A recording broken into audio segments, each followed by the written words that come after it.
బాలల హక్కులు కాపాడాల్సిన బాధ్యత ప్రతి ఒక్కరిపై ఉందని, బాలలను సంరక్షించుకోవాలని బాలల హక్కుల పరిరక్షణ వేదిక రాష్ట్ర అధ్యక్షుడు జి దామోదర్ రావు పేర్కొన్నారు.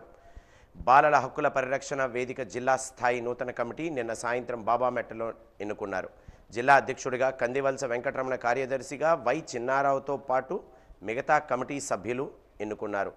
ఈ సందర్భంగా ఆయన మాట్లాడుతూ నేటి బాలలే రేపటి పౌరులు అని అన్నారు. అంగన్వాడీ కేంద్రాలుగా ద్వారా బాలలకు పౌష్టికాహారం అందించేలా నూతన కమిటీ పర్యవేక్షణ చేయాలి అన్నారు. బాల్య వివాహాలను నియంత్రించాలని సూచించారు. బడి మానేసిన విద్యార్థులను పాఠశాలలో చేర్పించాలన్నారు.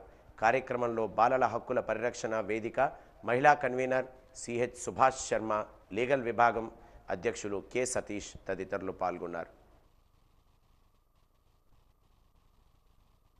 చైల్డ్ రైట్ ప్రొటెక్షన్ ఫోరం బాలల హక్కుల పరిరక్షణ వేదిక సిఆర్పిఎఫ్ రాష్ట్ర కన్వీనర్గా ఈరోజు విజయనగరం జిల్లా నూతన కమిటీ నియమించే సందర్భంగా ఇక్కడ రావడం జరిగింది. ఈ బాలల హక్కుల కోసం విజయనగరం జిల్లాలో నూతన కమిటీ వేస్తున్నాం. ఇందులో అధ్యక్షులు, ప్రధాన కార్యదర్శులు, కో కన్వీనర్స్గా సుమారు 20 మందిని తీసుకోవడం జరిగింది. ఈ కమిటీ వాళ్ళందరూ కూడా ఈ బాలల హక్కులపైన నిరంతరము డ్యాక్కొన్తో పనిచేయాలని కోరుచూ ఉన్నాను.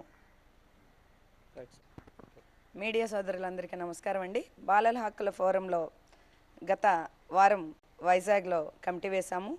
అలాగే ప్రతి జిల్లాలో కమిటీలు వేస్తూ వస్తున్నాము. ఇప్పుడు విజయనగరం జిల్లాలో కమిటీ వేశాము. ఎందుకంటే చిన్నపిల్లలకి చాలా అన్యాయం జరుగుతుంది. వాళ్ళకి గవర్నమెంట్ ఇచ్చే ఫుడ్ కూడా సరిగ్గా అందించట్లేకపోతున్నారు అక్కడున్న యాజమాన్యం. కాబట్టి మనం అందరూ విజిట్కి వెళ్తూ ఉంటే, విజిట్ అనకూడదు, సందర్శించడం, వెళ్తే వాళ్ళకి అందించవలసిన ప్రోటీన్ ఫుడ్ అందుతుందని మేము స్టేట్ ఫోరం ఆదేశాల మేరకు మేము జిల్లాల్లో కమిటీలు వేసుకుని వెళ్తున్నామండి. నా పేరు శుభ, నేను స్టేట్ కో కన్వీనర్.